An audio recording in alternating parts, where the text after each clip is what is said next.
The Department of Early and Secondary Education has just voted to allow the Education Commissioner to move ahead with phasing out remote learning for elementary students starting next month. This is the next step in the Baker administration's goal of getting more kids back in the classroom. Good evening to you. I'm David Wade. And I'm Lisa Hughes. School districts say, though, what's missing here is some guidance on how to bring students back safely. Let's get right to WBZ's Beth Germano, who joins us live in Chelsea with more on what this means, Beth, moving forward. It means schools will have to step up their reopening plans, which superintendents say has already been underway, but they would have preferred to stick to their own timeline. The Education Commissioner says it is time for a post-pandemic plan, and today the State Board agreed with him by a vote of 8-3. We miss our kids. Chelsea Middle School Principal Michael Talbot is saying what all Massachusetts educators are feeling.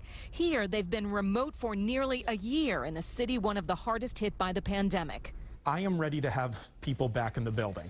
But again, I want to make sure that our staff are safe and comfortable. And to me, the first thing with that is having them vaccinated. Secretary Pizer?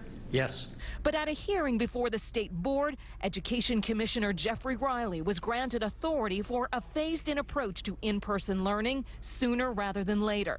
He says the science supports it with no evidence of COVID spread in schools. We have seen our numbers go way down. We've seen the vaccines and the promise of the vaccines go way up.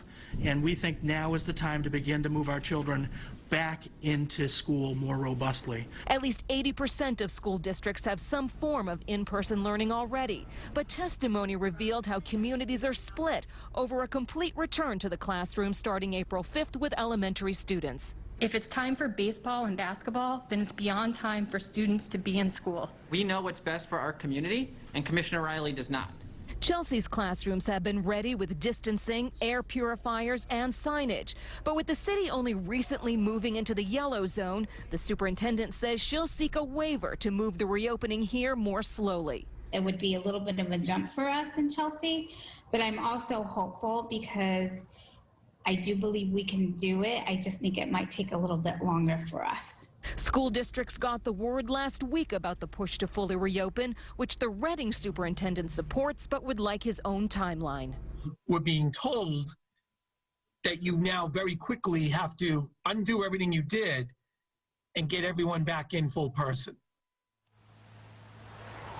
Now, after April 5th, it's not yet clear when the older grades will be phased in, and parents can still opt to have their students learn remotely at home. Today, the commissioner vowed to work with districts and give them guidance. Reporting live from Chelsea, I'm Beth Germano, WBZ News. Beth, thank you. Over the